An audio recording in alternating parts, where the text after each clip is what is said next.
Hello ladies and gentle friends, my name is Danny, and today on Daisenryaku Perfect 4.0 we are doing Operation Comprehensive Test. That's right, this is the final tutorial mission designed to test our capabilities as a commander. As you can see here, we have quite an array of units that we can use. As the Japanese forces, we are to try and defeat the Russians who are on the western side of the map here. We must take all of their buildings and kill all of their units. You'll notice that neither us or the Russians can build anything, so we must use what we've got on the map already. We are both of equal strength, so we both have the same units. Obviously we have the Japanese equivalent of our units while they have the Russian equivalent. There are slight variations in stats and stuff, and I'll try to point those out when I know about them. Because I'll be honest, I've not looked at the guide on how to do this or anything. I'm just doing this off the top of my dome. If you hit the V key again, we'll zoom it back down to normal size. As you can see here, we have quite a lot of units here, so we're going to need to go through them all. So let's bring up the unit lists, and you'll notice that we have a grand total of 59 units. This particular episode is going to be going through most of the units, so if this does not interest you, you might want to skip to the next episode. So, without further ado, let's get to it.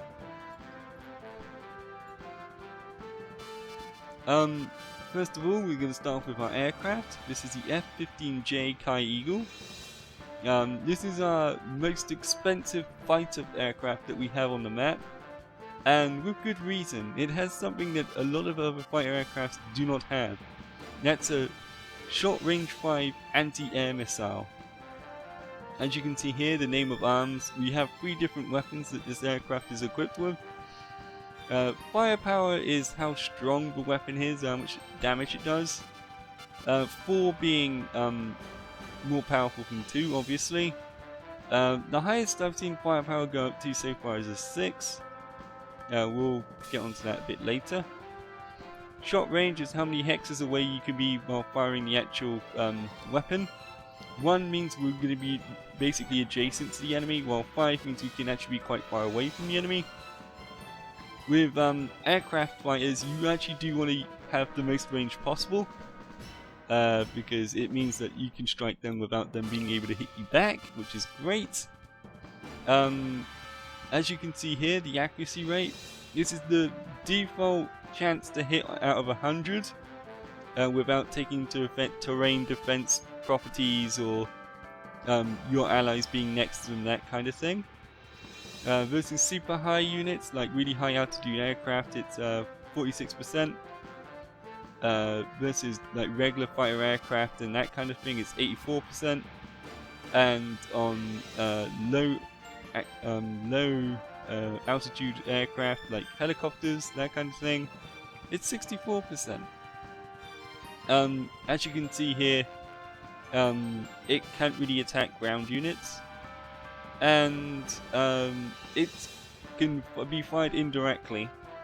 Well, these things must be fired directly because they're short range weapons. Indirect fire means that we can fire at the enemy and they can't retaliate. Supply here is interesting. You'll notice here that there's an ammunition count for each of the weapons. So every time we use an attack on, like say every time we use an anti-air missile 4, it knocks off 1 off the ammunition. If we were to turn it back to our friendly aircraft carrier that has a supply route going to it, it's going to cost 22 supply per missile that we've used. So yes, this is the most powerful, most advanced missile we have, but it costs quite a lot, especially compared to the AM3s, which only cost 4 supply per shot. So that's something to bear in mind. And yes, supplies do cost on this campaign, so we're going to need to bear that in mind. Capturing more cities with connecting them to our supply lines will mean that we will actually get more money and supplies per turn. That's actually quite important, so please bear that in mind. Next is the F-40JK Phantom II. This is I'd consider this aircraft to be kind of the default aircraft that we have. You notice that it has a shot range of 3, and its missiles are slightly less effective than the previous plane that we showed you here. But you also notice that it can actually switch out to guided bombs and air-to-surface missiles. That's important. We're going to need to do that later. It also has a 20mm Vulcan cannon. You'll notice that this thing can intercept airplanes. In fact, so can the previous thing. These guys have a control zone much larger than the average unit. If anything gets within its interception range, this thing will take a pot shot at it. Therefore, you do want to cover your ground units and potential weak air units with your fighter pilots to make sure that, you know, enemy aircraft and helicopters don't just dander into your troops and start bombing the crap out of them. Alright, this is our advanced warning aircraft. We only have one of these, and not really much to say about this really, it just shows quite a lot of the map. You have an RF-4EJ Kai Phantom II. This is technically a reserve aircraft or a recon aircraft. These guys aren't particularly all that strong. Like you'll notice there's only one of these aircrafts in this composition. These guys aren't that great, so like I doubt we'll be using him all that much. Next up is the P3C Orion. This is a anti-ship vehicle here, so you'll notice that he has the Mark 50 torpedo, which costs 8 supply. You can also have access to the HEM-84 Harpoon, which has a firepower of 6 and is very, very good against ships. So right now this thing's geared to tackle submarines, but if you wanted to tackle ships, you're going to need to do an arms exchange and change that over, I think. Next up is the C130H Hercules. This is a transport ship. You notice it can carry up to 10 cars or 10 infantry. Pretty useful. Right, so we're now on to the helicopters. The AH-64D Apache Longbow. Now you notice that these things do not have intercept, so like these things can't stop aircraft from engaging with ground units and stuff. But they do have Hellfire missiles, which can be fired indirectly. They have Stingers, which can be fired directly at stuff versus high and low altitude aircraft. And they also have the 30mm autocannon, which is very, very good versus soft armor. You'll notice here, like this supplies don't cost that much, but it does have like stuff like unguided rockets and stuff like that. So do you want this thing to be like a direct fire aircraft or an indirect fire aircraft? That will always be the thing that we'll need to balance out. Got 2 of these, 3 of these. Next up is military transport helicopter. Carry light vehicles and infantry. I don't think there's really much to say about that, to be honest. Next up is an attack role helicopter. It has a Stinger for helicopters, effectively. So this is our anti-helicopter weapon. We also have an ASP helicopter. These have got torpedoes on them and are good for fighting submarines. You can eventually equip them with indirect hard armor and ship missiles, which you might need to do at some point. Next up, we're on to our main battle tanks, the Type 90 MBT. Obviously, it's a tank, it's hard armor, it's got a hiding of 5, which means it's very good at camouflaging. It's got a big 20mm gun and some submachine gun. It can only do direct attacks and is very good against other tanks and soft armor. Has pretty high firepower. Pretty self-explanatory. We've got a few of these things as well. Ooh. Okay, so next up is the Type 89FB. It can load infantry. It's actually very good versus hard armor, which is actually quite surprising. As you notice that its avoidance power and stuff over here. The big tanks have a higher avoidance just because they're big tanks. Now this thing is a smaller tank, so yeah, it does pack an equal amount of punch as the big tank here. But in fact, it actually does more. It has more of a chance to hit, but has slightly less damage on the old firepower. But you'll notice its armor is like a good 10. Not 10, maybe like a good 6 lower than the heavy armored tank. So that's quite significant. It can also load troops, so like, you know, obviously we don't want the tanks or troops in them to engage other tanks, just in case some of them get shot, because it means we're losing 2 units and not 1. But it does have an autocannon and a machine gun, so bear that in mind. You've got plenty of these things as well. Here's our recon unit. You'll notice that this thing has a reconnaissance area of 6. Compare that to our infantry fighting vehicle here. You know, reconnaissance area 2. This thing can see things up to 2 hexes away. This thing can see things up to 6 hexes away. It's not really much of a fighter. It has a firepower weapon of 2, and is generally used to take out soft armor targets if we need to, but no. We got also a high mobility vehicle.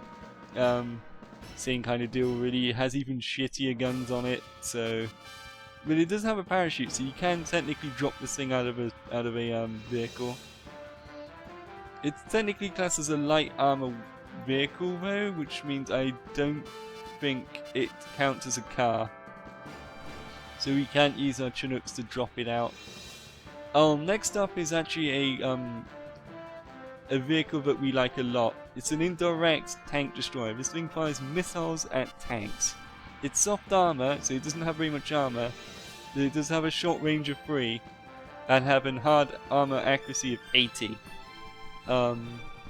which is pretty strong, actually. We're going to be using this vehicle a lot, most likely, so please bear that in mind. Okay, next up is the Type 99SPH. As you can see, it has a 150mm howitzer with a shot range of 5 and a firepower of 4. It's mostly good versus soft armor stuff, so we're going to be mostly using this to bomb infantry. And maybe indirectly attacking some hard armor targets, because it's a free shot. You got plenty of these things too. We got the slightly older version of it as well, which, if I recall correctly, has slightly less range. Still the same amount of attack compared to still the same amount of attack compared to the newer version. But it has a movement thing on it. Actually no, this thing can't move and fire. Good to know. Alright, next up, Anti-Air Units. This thing has very good versus helicopters, kind of okay versus airplanes and stuff. Also pretty good against soft armor. Surprisingly still very good versus hard armor too. You're going to be mostly using this thing to take down airplanes though. Again, SAM sites, good versus helicopters and ships. Airplanes I mean. Not ships, because ships are over here.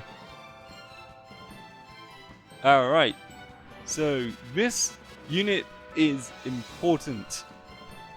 This is our anti-air transport vehicle. So it's very unassuming in this form, but he hit the transformation thing, turns into an incredible area denial tool for the enemy aircraft. So we can shoot down plenty of enemy aircraft assuming we keep this thing topped up. It has plenty of options in terms of like what it will shoot at, and it's just so good. Like, this thing has a range of 7. So most aircraft aren't even good, like, and again, this thing can intercept. Like, it's got interception, so if any aircraft try to wander across this thing's path, they're gonna feel it. But it does start off undeployed like this, and it does take a full turn to deploy it. Same thing with this thing, but this thing is for ships. This thing can actually be quite useful for our goals, so we're gonna bear that in mind. But it is a fairly one-use thing. It can only be used against ships, and there aren't that many ships on this map. Supply vehicles, we need these to get ammo, bullets, that kind of thing to our troops. These are very, very important vehicles. And we have special forces. They have carbines, RPGs, and manpads. Manpads are used to taking out aircraft. RPGs are used to take out vehicles. Notice they're very good versus heavy armor. And we have carbines for taking out troops.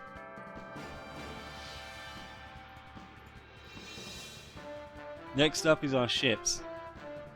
We have the AntiAir here. It's a destroyer. It's a badass ship. Look at this. Short range 7, firepower 5. It's an indirect fire. It can attack high altitude ships. Because why not, I guess. It has a 127mm gun that can basically destroy anything. Including like hard armored targets. It has stuff for submarines. This is our main ship. We need to keep this ship alive. You'll notice that this ship, there's only one of this ship, but it has a maximum strength. This strength means that these things technically have health bars. And you'll notice when they're damaged and stuff because you see like a bunch of smoke pouring out of them. Next up is a Takanami. This thing is slightly less impressive, but it does have an indirect fire SSM-1B missile with a firepower of 6 and a shot range of 7. So we're going to be using this to take down ships mostly. We've got 2 of those, so that's our mainline fleet ship. We have a landing ship which you can land helicopters and stuff onto. You'll notice that it's got war supplies. So this is basically our supply ship.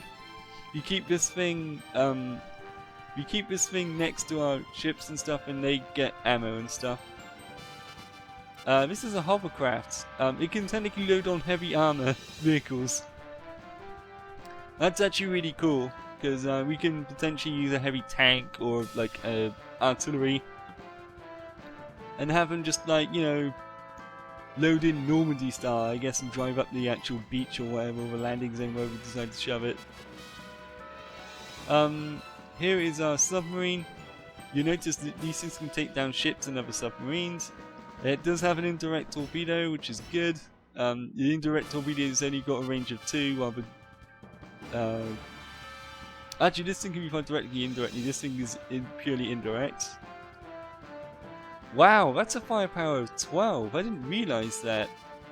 Okay, so you learn something new every day. This is the single most powerful piece of firepower that we have right now. This torpedo.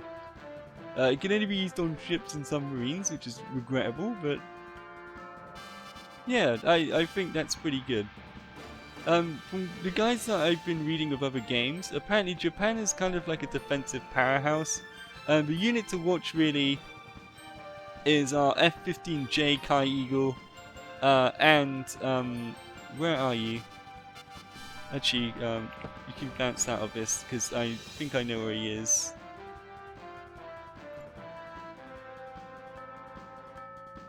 I believe... Sorry, this is going to take me a while to find him because there's like a billion things here. Huh, where are you? Is it you? No, this is the anti-ship one. Wow, real smooth, Dan. You could have maybe looked through the thing. Yeah, it's this bad boy here. Right, so you press S on him, to bring up the stats thing. That's super useful. Thank you for the people in the Steam forum pointing some of these keystrokes out. They're not really documented in the manual, so this guy in particular is going to be very important for our air game here. Getting control of the air is super important because it means that we can use that to dominate the ground effectively. Also, our main battle tanks are also going to be super important because they're going to be doing most of the heavy lifting on the ground. So, yeah, I think that's pretty much a good description. Our battle plans basically we're going to be connecting all of these cities and slowly crawling around up to the north and down over here. The Russians will most likely aggressively attack and try to push for these two buildings over here, while also sending airplanes to the middle to try and scout us. So yeah, I think that's actually going to be it for now, because we've spent 21 minutes discussing all of our different units. When we're done, we might get onto some actual gameplay, so I'll see you guys then. Goodbye.